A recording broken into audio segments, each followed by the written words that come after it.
전라북도가 친일 잔재를 청산하겠다며 14개 과제까지 발표했지만 넉 달 가까이 이렇다 할 성과를 내지 못하고 있습니다.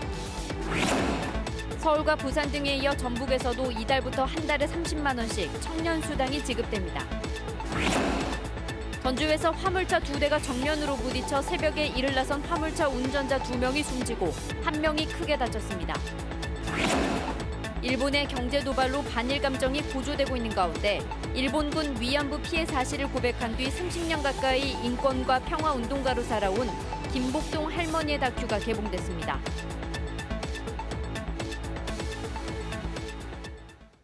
여러분 안녕하십니까? JTBC 8시 뉴스입니다. 올해는 3.1운동 100주년을 맞는 해여서 많은 기념행사가 열렸습니다. 전라북도도 친일 잔재를 청산하겠다며 14개 과제를 발표하기까지 했습니다. 하지만 넉 달 가까이나 지났지만 이렇다 할 성과를 내지 못하고 있습니다. 주혜인 기자의 보도입니다. 전주 덕진공원에 있는 시인 김해강의 시입니다. 일제강점기 일본을 찬양하는 시를 발표한 인물이지만 27년째 공원 입구에 세워져 있습니다. 일제로부터 해방된 지 70여 년이 넘었는데도 불구하고 지금 전북 지역 곳곳에 친일 잔재가 존재한다는 것은 우리에게는 참으로 부끄러운 일입니다. 지난 4월 전라북도는 TF팀을 꾸리고 이 같은 친일 잔재를 청산하겠다고 발표했습니다.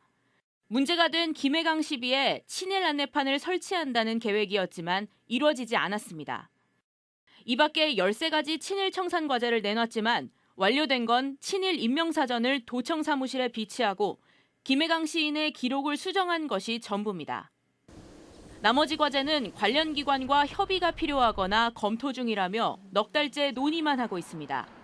과제별로 이건 바로 할 수 있는 것도 있고 아니면은 시군하고 협의를 해서 이러면서 이것은 어떤 부출 방안을 만들어서 이런 논의 과정이 지금 추진 중이에요. 근본적으로 도내에 남아있는 친일 관련 유산에 대한 전수조사도 이루어지지 않았고 14개 과제에 대한 도민들의 공감대도 불투명합니다.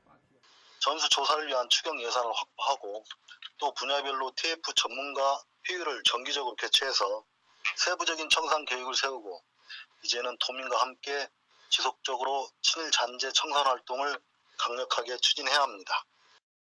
광주광역시의 경우 올해 전수조사를 통해 25개 친일 시설물에 단죄문을 설치하기로 하는 등 실질적인 작업을 추진하고 있습니다. JTBC 뉴스 주혜인입니다. 서울과 부산 등에 이어서 전북에서도 이달부터 청년 수당이 지급됩니다. 다른 지역은 청년들의 취업을 돕기 위해서지만 전북은 일하고 있는 청년들이 전북을 떠나지 않고 정착할 수 있도록 돕는다는 것이 큰 특징입니다. 송창용 기자가 보도합니다. 3년 전 고향인 순창으로 귀농해 벌을 키우고 있는 신성원 씨는 이달부터 청년 수당을 받게 됐습니다. 그동안 수입이 불규칙해 어려움이 많았는데 조금이나마 도움이 될 것으로 기대하고 있습니다. 생활비 수당이 되게 적게 들어온 날은 되게 힘들거든요. 근데 이 정책이 생기면은 이걸 활용해가지고 그 힘든 시기를 지나갈 수 있겠구나 하는 생각이 들더라고요. 전라북도가 첫 청년 수당을 지급할 대상자를 확정했습니다. 14개 시군에서 선발한 439명입니다. 다른 시도에서는 취업 준비생이 대상인 반면 전북은 현재 일하고 있는 저소득 청년 근로자가 지급 대상입니다. 청년 근로자들이 경제적인 이유로 전북을 떠나는 것을 막고 정착을 지원하는 데 초점을 맞췄기 때문입니다. 이들에게는 1년 동안 한 달에 30만 원씩 모두 360만 원이 지급됩니다. 현금이 아닌 신용카드 포인트로 지급되고 학원 결제와 도서 구입 등 자기개발과 사회활동을 위해서만 사용할 수 있습니다. 경제적인 이유로 활동이 위축되거나 또 전북을 떠나려고 하는 청년들에게 조금이라도 도움이 되게 하기 위해서 전북을 빠져나간 청년층은 2016년 8,000명에서 지난해 13,000명으로 크게 늘었습니다. 전라북도와 14개 시군의 청년 수당이 가속화하고 있는 청년층의 탈전북 현상을 조금이라도 늦출 수 있을지 주목됩니다. JTBC 뉴스 송창용입니다. 전주에서 화물차 2대가 정면으로 부딪혀 새벽부터 일을 나선 화물차 운전자 등 2명이 숨지고 1명이 크게 다쳤습니다. 안타까운 사고 장면이 주변 CCTV에 그대로 담겼습니다. 나금동 기자가 보도합니다. 어둠이 채 거치지 않은 새벽, 전주의 한 도로. 차로를 바꾸던 SUV 차량을 뒤따르던 2.5톤 화물차가 간신히 피합니다. 하지만 화물차는 기우뚱하더니 중앙선을 넘어갑니다. 맞은편에서 달려오던 2.2톤 화물차가 연신 상향등을 켜지만 두 화물차는 그대로 충돌하고 연이어 화염까지 치솟습니다. 파스 나가지고 파스 난 소리, 득방방 소리, 타이어 터지는 소리 나고 난 이후에 사고가 났어요. 사고 차량 가운데 한 차량입니다. 형체를 알아볼 수 없을 만큼 찌그러져 당시의 참혹한 상황을 짐작해야 합니다. 이 사고로 40대 두 화물차 운전자 2명이 그 자리에서 숨졌습니다. 또한 2.5톤 화물차에 같이 타고 있던 운전자의 부인이 크게 다쳤습니다. 이들은 납품 등을 위해 새벽부터 운전대를 잡은 것으로 전해졌습니다. 경찰은 중앙분리대를 들이받고 갓길로 가려던 SUV 차량을 2.5톤 화물차가 피하다 사고가 난 것으로 보고 있습니다. 뒤에서 아마 2.5톤 마이크 차량에 나오기 전에 자기가 아마 직진을 할 수 있을까 판단하고 아마 중심 잃은 것 같아요, 차량이. 그러니까 반대차로 넘어갔죠. 경찰은 목격자 등을 상대로 정확한 사고 원인을 조사하고 있습니다. JTB 뉴스 나금동입니다. 대형 병원에 가면 진료받는 것보다 접수와 수납 때문에 훨씬 오랜 시간을 기다려야 되죠. 전북대병원이 이런 불편을 줄이기 위해서 모바일 앱을 개발했습니다. 진료 예약부터 결제, 보험금 청구, 서류까지 스마트폰으로 해결할 수 있다고 합니다. 하원호 기자가 보도합니다. 환자와 보호자들이 하염없이 순서를 기다립니다. 처방전을 받고 병원비를 내기 위해서입니다.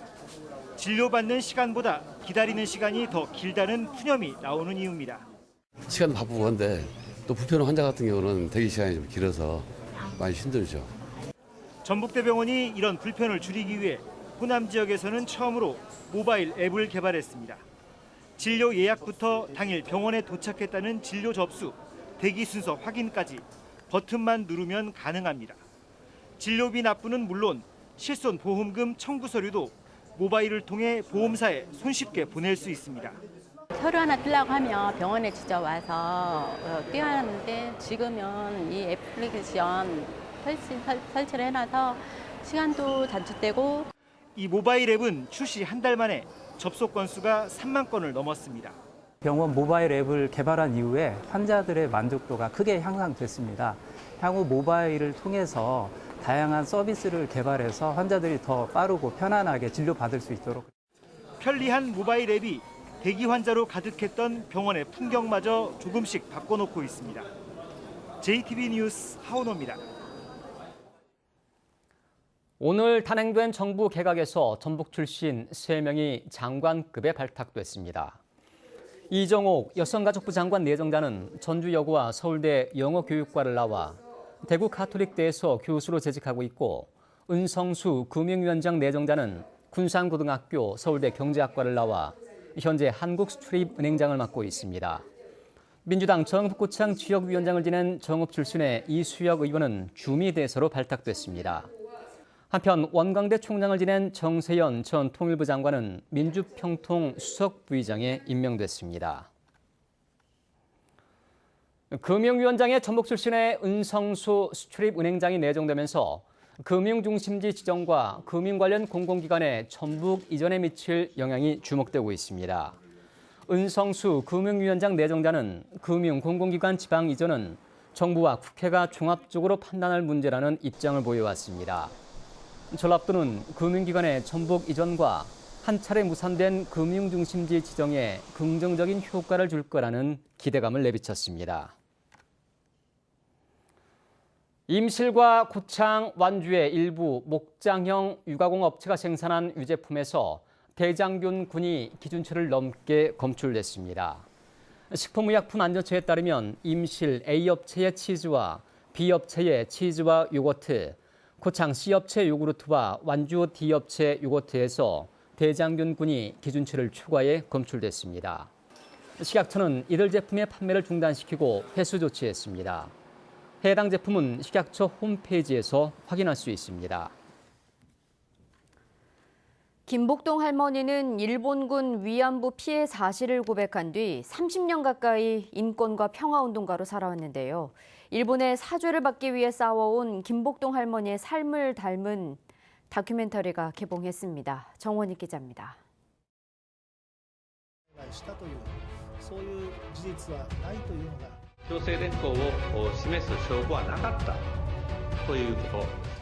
일본 아베 총리의 망언에 김복동 할머니는 답합니다.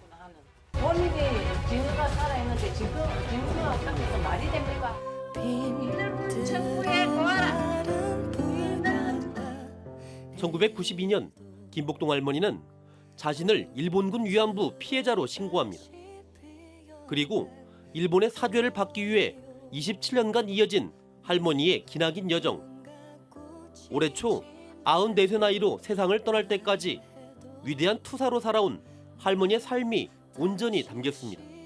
그 인물의 드라마틱한 어떤 이야기나 인생, 그리고 그분의 어떤 눈빛, 철학, 그 모든 것이 이 영화의 모든 매력 포인트라고 할 수가 있습니다.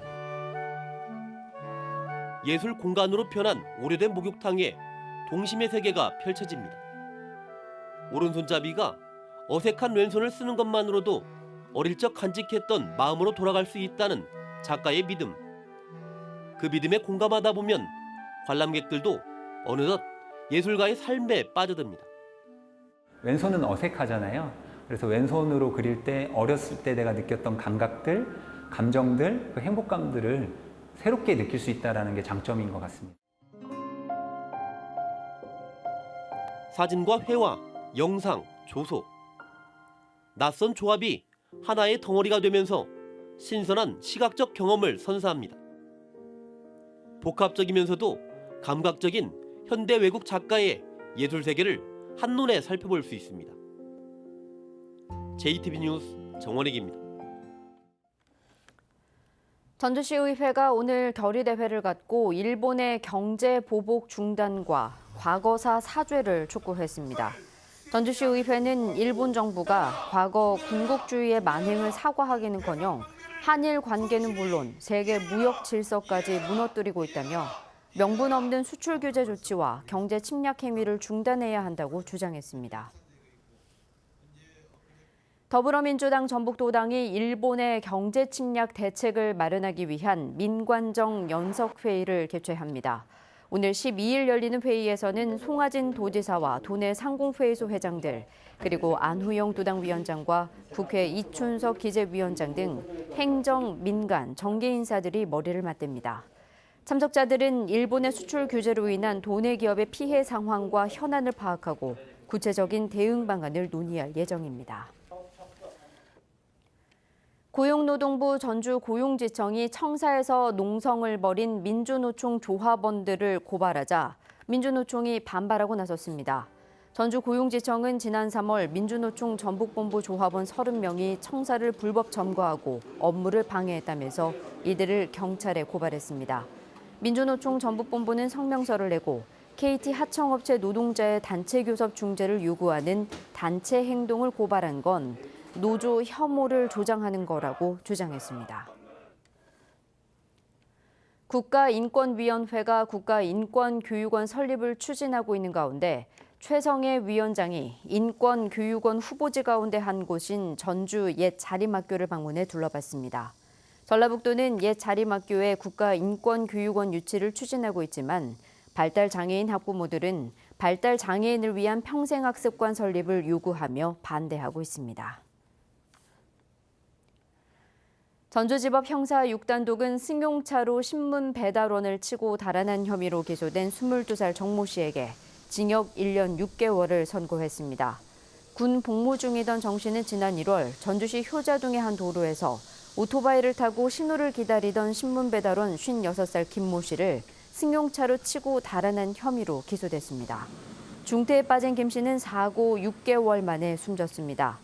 정 씨는 당시 경찰 조사에서 음주운전 사실을 시인했다가 군 수사 단계에서는 진술을 번복했지만 지난 3월 저녁 뒤 검찰에 구속됐습니다. 오늘 낮 12시 45분쯤 군산시 소룡동 하수 종말처리장에 있는 풍력 발전기 승강기가 65m 높이에서 멈춰 작업을 마치고 내려오려던 근로자 3명이 3시간 동안 갇혀 있다가 구조됐습니다. 근로자들은 현기증 등의 증세를 보였지만 큰 부상은 없는 것으로 전해졌습니다. 경찰은 정확한 원인을 조사하고 있습니다. 오늘 정읍 태인의 낮 기온이 36.6도, 익산 35.9도 등 대부분 지역이 35도 안팎까지 치솟았습니다. 오늘 밤까지 동부 내륙에는 곳에 따라 5에서 50mm의 소나기가 내리겠습니다. 주말인 내일도 폭염특보가 이어지겠습니다. 아침 최저 기온은 23도에서 26도, 낮 최고 기온은 33도에서 35도로 오늘과 비슷하겠습니다. 태풍 레끼마는 모레 새벽 중국 상하이에 상륙할 것으로 예상되면서 전북에는 모레 밤부터 남부 지역을 중심으로 비가 내리겠습니다.